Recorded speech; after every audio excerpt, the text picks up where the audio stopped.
Welcome back, guys, to another episode of Questbound Reader. Guys, today I have an amazing book that I want to recommend for you guys. And I know, it's been a while since we meet, but it was a busy week. Nonetheless, I can't wait to get started with this book. So let's dive right into it. And it is this beautiful gem right here, The Will of the Many. Guys, if you have not read this book by James Allington, you do not know what you are missing. I don't know how to recommend this. This is like probably in the top 3 books I've read this year, probably in the top 5 books I've read in my entire life. This book is sensational. This book is dramatic. This book is thrilling. Guys, I cannot thank you enough for recommending this book. Specifically, even though it wasn't a direct recommendation, I cannot thank Petrik Leo for even mentioning this book.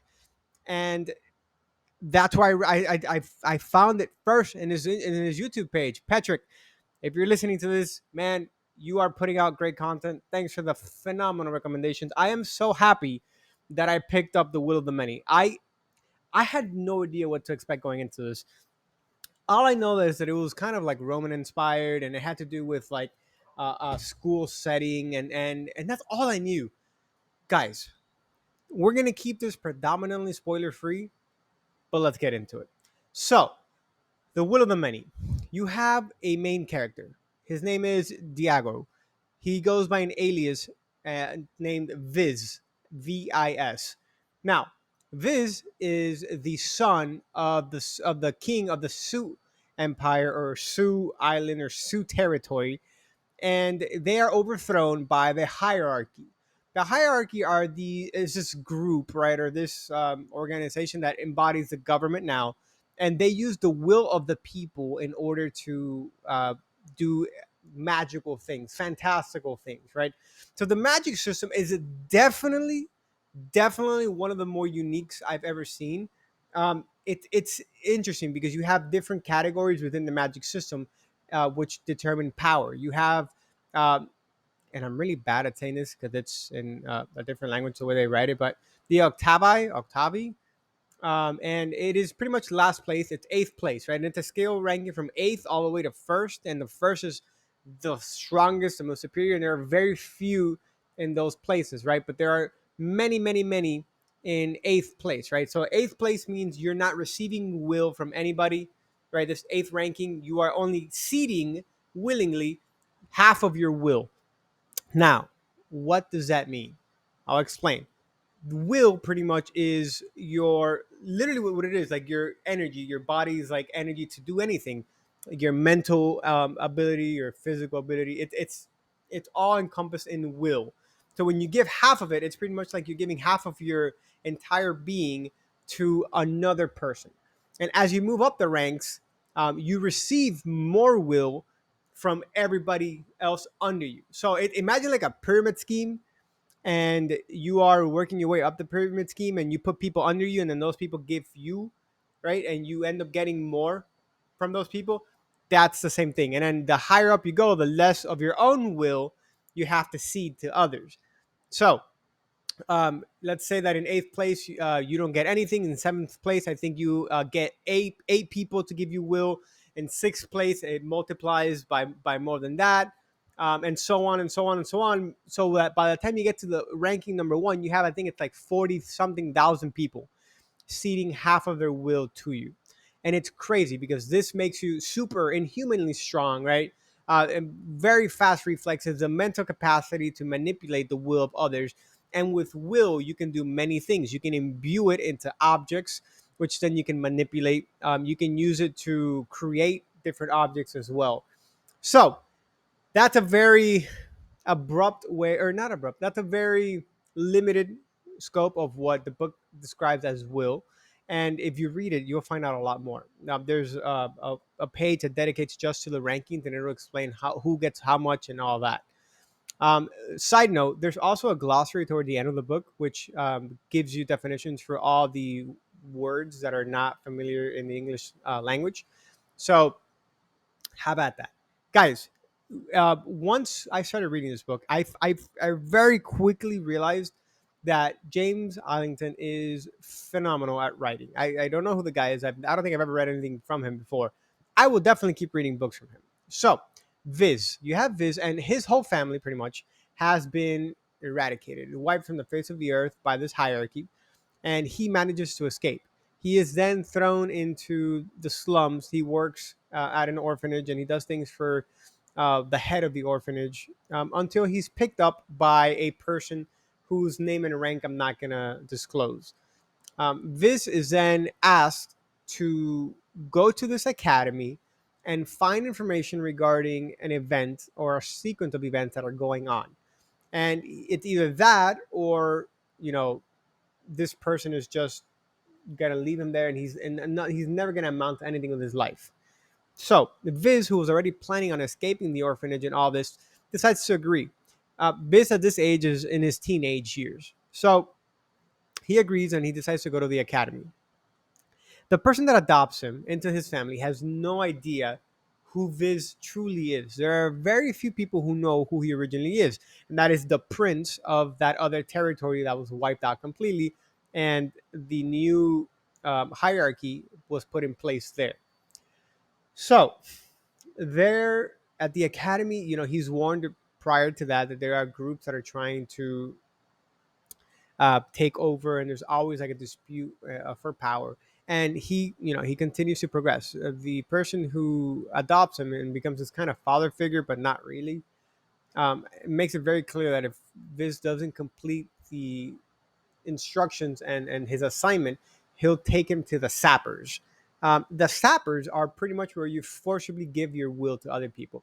So, like, if you're a prisoner, you're laid. It's like this stone bed, and once you're laid upon it, it automatically starts taking your power and your will from you, and giving it to the hierarchy via unknown methods that I'm not going to disclose today because you need to read the book. You need to read the book, guys. So then Viz gets into the academy. The academy also has it has 7 classes, ranking from best all the way to worst. If you're in rank 7, it's a bunch of people in the same dorms. As you move up, you get less people per dorms, less people per rooms until you end up making it to your own room. And then you get a lot more perks and benefits from being there. Also, the education is significantly more advanced and difficult as you move toward rank 1. Now, nobody ever makes it past, I think, rank 3 in the academy. I think the winner of this tournament toward the end selects where you go. Like, you get to choose where you want to be placed in.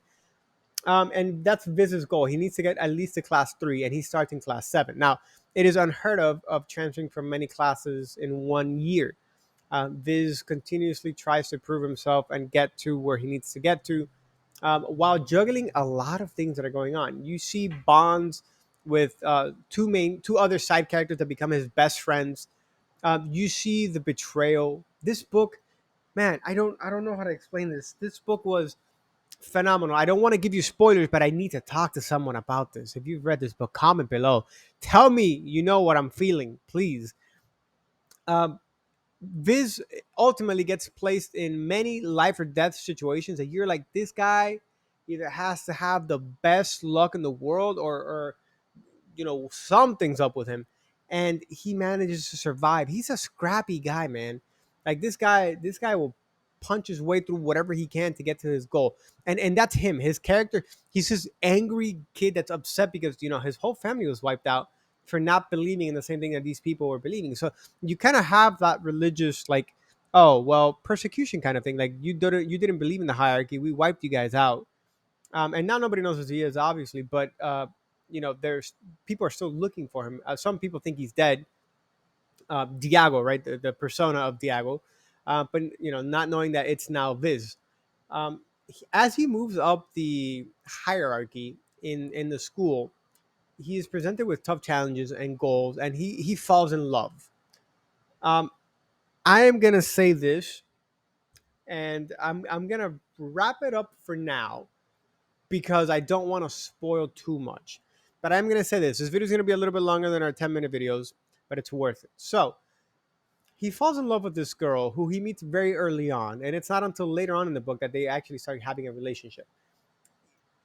Certain events happen, and there's a lot of betrayal and, surprisingly, a lot of dark turns in this book.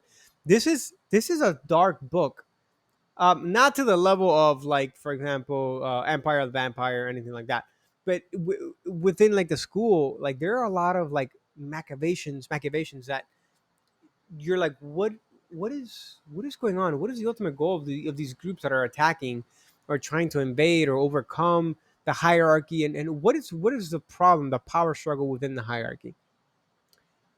To mention that there are betrayals, I also have to say that there are deaths in the book that are unexpected and some that are kind of expected.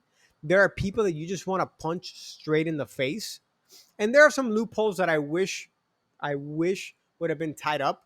Uh, but I'm not gonna say what they are at this moment. I will make a spoiler review of this later on. Um, One thing I actually very, very much despise is that this book ends in a cliffhanger. And I literally finished the book maybe an hour ago, and I'm going crazy figuring out how I'm gonna wait until next year for Mr. Islington to release the strength or the strength of the few. I think it's the next one called. Um, the, I need to read that book. This book should have been out like yesterday, so that I finished this one today, and I'm like, okay, well, let's get right into book number 2 of the Hierarchy series, guys. I don't know how many books are planned to be in this series, but I need all of them. I need James Allington to write more of this, and I need it to be, please, don't rush. Have it be the same quality, just at some point next year, if it's possible. But this is easily one of the top 5 books I've ever read in my life, and this year it's definitely in the top 3 books.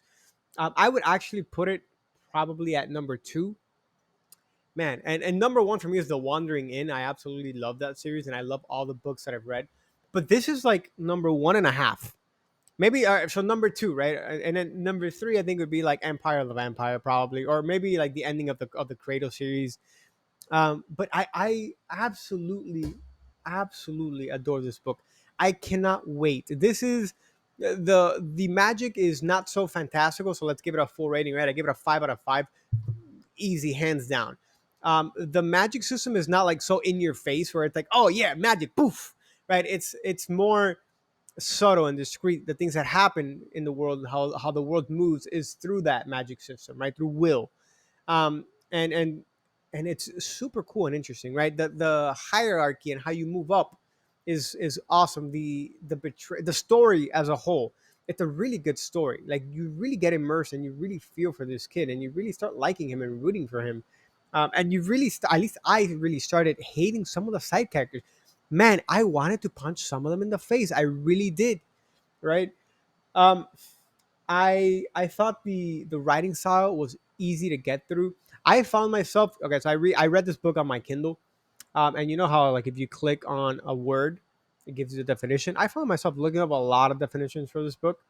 Um, it does have some challenging words, but fear not, right? I am a very chill, casual reader, and if I got through and I loved it, I'm sure you will too. Um, and if not, you always have the glossary toward the back, so keep an eye on that.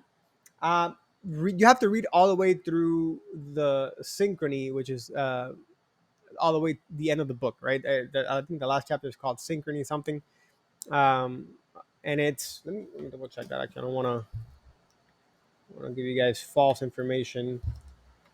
Um,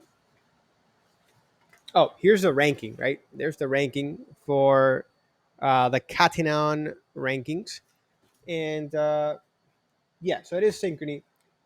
Guys, you have to read. You have to read it. I don't know what else to tell you.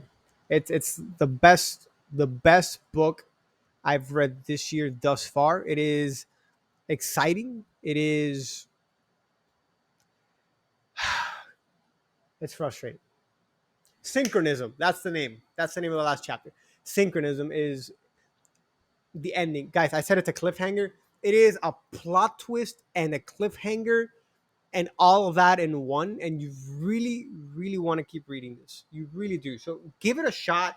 Comment down below, let me know what you think. Let me know how frustrated you get or how exciting or how, I don't know. Share your comments, likes, your thoughts, and I'll be seeing you guys on the next one. Stay tuned, y'all.